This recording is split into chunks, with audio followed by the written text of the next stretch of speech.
Hello everyone, welcome to geopolitics. Pakistan को मिला सबसे बड़ा ऑयल गैस का रिजर्व। और ये इनको कहाँ पे मिला है? तो जो भी पाकिस्तान का टेरिटोरियल वाटर है अरबियन सी में, वहां पे इनको मिला है ऑयल एंड गैस का सबसे बड़ा रिजर्व।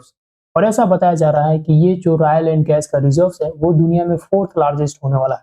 तो देखिए, अगर ये न्यूज सही है तो ये पाकिस्तान की इकोनॉमी के लिए बहुत ही अच्छा होगा, क्योंकि अगर करंट में देखा जाए तो पाकिस्तान का जो इकोनॉमी है वो क्राइसिस से गुजरा हुआ है। वैसे हमेशा गुजरते रहता है, क्योंकि यहाँ का जो पॉलिटिकल सेटअप है वो एंटी इकोनॉमी है। बट यहाँ का जो पीपल है वो भी रियलाइज नहीं कर पा रहे हैं, क्योंकि आपने देखा भी होगा कुछ ही दिन पहले जो मॉल था उसको इन्होंने लूट लिया। कितने सिविलाइज्ड हैं इससे पर ये भी पता चलता है, और कितनी पॉवर्टी है ये भी कहीं ना कहीं एक तरह से पता चलता है। तो हम इस वीडियो में बात करेंगे कि जो अरबियन सी में इन्हें कहाँ मिला है आइलैंड गैस का रिजर्व, और जो भी टेरिटोरियल वाटर्स होता है वो कैसे इकोनॉमिक एक्सक्लूसिव जोन से डिफरेंट है। एंड फाइनली बात करेंगे क्या इंडिया ने भी कभी कंडक्ट कराया है सर्वे या नहीं। So let's dive deeper to know all the details. तो आप यहाँ पे न्यूज आर्टिकल पढ़ सकते हैं कि massive oil gas reserves found in Pakistani waters report, Pakistan finds oil that में चेंज इट्स डेस्टिनी। तो डेस्टिनी तो चेंज होगा, बट सबसे इंपॉर्टेंट एंड चैलेंजिंग है कि यहाँ से ऑयल को एक्सट्रैक्ट करना, यानी कि बाहर निकालना। और सेकेंड है कि जो भी यहाँ पे ऑयल है या जो भी गैस मिलने वाला है उसका क्वालिटी क्या होने वाला है, क्योंकि उसका क्वालिटी डिटरमाइन करेगा इसका प्राइस। और आज के दिन में देखें तो पाकिस्तान जो है huge amount of gas and oil क्या करता है, इंपोर्ट करता है। और अगर यहाँ से ये लोग निकाल पाए तो इनका जो इंपोर्ट वाला पार्ट, यानी जो भी डॉलर ये लोग इंपोर्ट से बचाएंगे उसको कहीं और इन्वेस्ट कर सकते हैं, जिसकी वजह से इनका जो इकोनॉमी है वो एक पॉजिटिव साइन फ्यूचर में देख सकता है। तो चलिए बात करते हैं कि टेरिटोरियल वाटर्स क्या होता है। तो कोई भी देश हो उसके बेस लाइन से अंदर 12 नॉटिकल माइल्स तक जो भी वाटर होता है उसको क्या बोलते हैं, टेरिटोरियल वाटर्स बोलते हैं। और 1 नॉटिकल माइल्स का मतलब कितना होता है, 1.85 किलोमीटर। और अगर आप इसको मल्टीप्लाई करेंगे 12 से तो मिलेगा कितना, 22 किलोमीटर के आसपास। यानी कहने का तात्पर्य यह है कि पाकिस्तान का जो बेस लाइन है वहां से 22 किलोमीटर के रेंज में जो भी वाटर्स हैं उसको क्या बोला जाता है, टेरिटोरियल वाटर्स ऑफ पाकिस्तान। और उसी के रेंज में इन्हें क्या मिला है, दुनिया का फोर्थ लार्जेस्ट आइलैंड गैस का रिजर्व। क्योंकि ये जो न्यूज है कहाँ से है, तो पाकिस्तान का जो एक सिक्योरिटी ऑफिशियल था उन्होंने टीवी इंटरव्यू में बताया था कि पाकिस्तान ने दुनिया का फोर्थ लार्जेस्ट जो ऑयल एंड गैस का रिजर्व है उसको फाइंड कर लिया है अरेबियन सी में। उसके बाद एक्सक्लूसिव इकोनॉमिक जोन का बात करें तो ये होता है 200 नॉटिकल माइल्स। उसके बाद एक्सटेंडेड कॉन्टिनेंटल शेल्फ होता है 350 नॉटिकल माइल्स। ये आपके एग्जाम पर्सपेक्टिव से इंपॉर्टेंट डाटा है, if you want you can note it down. तो ये रहा अरबियन सी। देखिए, इंडिया ने भी कंडक्ट कराया था ज्योग्राफिकल सर्वे, और अभी भी कंडक्ट कराते रहता है समय समय पे। तो 1974 में रसिया के हेल्प से कराया गया था। तो हमें यहाँ पे मिला था जो मुंबई हाई है वहां पे मिला था क्या, गैस एंड ऑयल का रिजर्व। और वहां से हमने क्या किया, एक्सट्रैक्ट भी कर लिया। तो आज के दिन में देखें तो इंडिया भी जो भी इसका टेरिटोरियल वाटर्स है उसमें क्या समय समय पर जो ज्योग्राफिकल सर्वे है उसको कंडक्ट कराते रहता है, ताकि जो भी हमारे पास रिसोर्सेस हैं उसको एक्सट्रैक्ट करके अपनी इकोनॉमी को क्या करें, राइज कर सकें। ईरान हो गया, सऊदी अरबिया हो गया, यूएई हो गया, तो यहाँ पे आयल तो है, तो बहुत हायर चांस है कि इधर भी जो होगा आयल होने की संभावना है। और इंडिया ने भी यहाँ से आयल निकाल चुका है। इससे पता ये चलता है कि अरबियन सी जो है वहां पे बहुत huge amount of oil and gas का रिजर्वॉयर।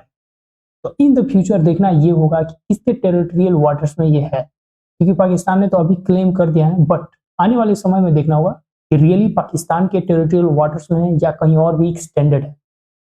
उसके बाद मैं आपको बता दूं कि पाकिस्तान का जो इकोनॉमिक क्राइसिस है वो कितना बड़ा है। तो देखिए, जो आईएमएफ है उसने जो भी ग्रोथ है पाकिस्तान का उसको 1.7% कर दिया, यानी घटा दिया इसको। और आने वाले दिनों में ये और भी घट सकता है या बढ़ भी सकता है, क्योंकि जो ग्लोबल सिचुएशन है वो भी एक तरह से अनसर्टेन है, एंड पाकिस्तान का जो सिचुएशन है वो तो सामने है। तो देखिए, पाकिस्तान की इकोनॉमी की अगर बात करें तो ड्यू टू फ्लड्स 2022 में फ्लड आया, 2023 में फ्लड आया, 2024 में फ्लड आया। तो इस फ्लड्स की वजह से क्या हुआ है, पाकिस्तान का जो एग्रीकल्चरल एक्टिविटी है वो बहुत बुरी तरीके से डेंटेड हुआ। मतलब कहने का तात्पर्य है कि बहुत सारी फसलें जो हैं वो सड़ गई, जिसकी वजह से जो फूड प्राइसेस हैं वो बहुत ही ज्यादा हाई हो गया। और ग्लोबल जो अनसर्टेनिटीज है, जो भी वॉर चल रहे हैं उसकी वजह से ऑलरेडी जो इन्फ्लेशन है बहुत ज्यादा हाई है। वहीं अगर बात करें एक्सटर्नल डेट का, तो पाकिस्तान पर जो एक्सटर्नल डेट है वो माउंट कर रहा है, मतलब बढ़े जा रहा है। और करेंटली देखें तो 126 बिलियन जो डॉलर है उनके ऊपर क्या है, एक्सटर्नल डेट है। और उसके बाद declining foreign reserves. Of course यहाँ का जो फॉरेन रिजर्व्स है वो डिक्लाइन करेगा ही, क्योंकि देखिए दुनिया की कोई भी कंट्री हो वहाँ पे फॉरेन जो रिजर्व्स होता है वो कैसे होता है, या तो वहाँ पे कोई डायरेक्टली इन्वेस्ट करे या तो ये लोग ज़्यादा से ज़्यादा एक्सपोर्ट करें। एक्सपोर्टिंग कंट्री तो है नहीं पाकिस्तान उतना बड़ा, और इन्वेस्टमेंट भी यहाँ पे नहीं होता है क्योंकि टेररिज्म को इतना इन्होंने बढ़ावा दे रखा है कि इनके यहाँ जो भी प्रोजेक्ट किया जाता है वहाँ पे ही बम मारने लगते हैं, जिसकी वजह से जो भी इन्वेस्टर्स हैं वो डर के चले जाते हैं। और इसका सबसे बड़ा एग्जाम्पल है सीपेक चाइना का। चाइना कितने साल से ट्राई कर रहा है कि इनके यहाँ क्या करे, प्रोजेक्ट को डन करे, बट यहाँ पे जो भी इन पे अटैक होता है जिसकी वजह से ये जो प्रोजेक्ट है अभी तक हाल्टेड है। और मुझे लगता है इन द फ्यूचर जो चाइना है वो अपना पीएलए आर्मी जो है उसको उतारेगा और तब प्रोटेक्ट करके यहाँ का प्रोजेक्ट करेगा। तो ये सारे चैलेंजेस हैं जिसकी वजह से जो इकोनॉमिक क्राइसिस है इन पाकिस्तान वो एक तरह से क्रॉनिक रूप ले चुका है। क्रॉनिक समझते ना कि मतलब ये जा ही नहीं रहा है। और क्रॉनिक मैं इसलिए बोल रहा हूँ क्योंकि आपको याद भी होगा कि पाकिस्तान अभी तक लगभग 17 बार क्या किया है, आईएमएफ का दरवाजा खटखटा चुका है। इससे आपको अंदाजा लग गया होगा कि पाकिस्तान का जो इकोनॉमिक क्राइसिस है वो एक तरह से क्रॉनिक है। बट ऐसा नहीं है कि आइलैंड गैस का रिजर्व सबसे बड़ा हो गया तो हमारा जो इकोनॉमी है बूम कर जाएगा। ऐसा रहता तो दुनिया में सबसे रिचेस्ट जो कंट्री है वो कौन होता, वेनेजुएला होता, बट वेनेजुएला नहीं है। सबसे बड़ा इंपॉर्टेंट है मैनेजमेंट। तो फाइनली क्या क्या चैलेंजेस हो सकते हैं इनके यहाँ, ऑयल गैस का जो रिंग है वो डालना बहुत इंपॉर्टेंट है। कोई भी कंपनी यहाँ पे जब इन्वेस्ट करेगी तो उसको बहुत जरूरी है कि यहाँ का ऑयल क्वालिटी और जो गैस क्वालिटी है उसको जांच पड़ताल कर पाए। उसके बाद डिपेंड करेगी quality of gas, quality of oil है वो कैसा है, उस पर बहुत सारे फैक्टर डिपेंड करेंगे। उसके बाद फाइनली इनको इंफ्रास्ट्रक्चर क्रिएट करना पड़ेगा ताकि जो भी यहाँ से ऑयल निकलेगा उसको ये लोग क्या करें, रिफाइन कर पाए। बट इनके यहाँ इतना ज़्यादा पॉलिटिकल करप्शन है जिसकी वजह से ऐसा लगता नहीं है कि ये जो प्रोजेक्ट है 10 साल के पहले शुरू होने वाला है।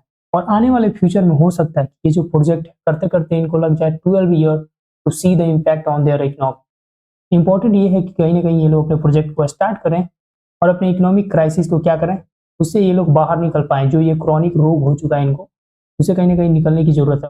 आई होप कि पाकिस्तान जो है वो यहाँ पे रियली में ऑयल एंड गैस निकालें और अपनी इकोनॉमी को एटलीस्ट बचाएं। So this is it from my side, see you in the next video, thank you.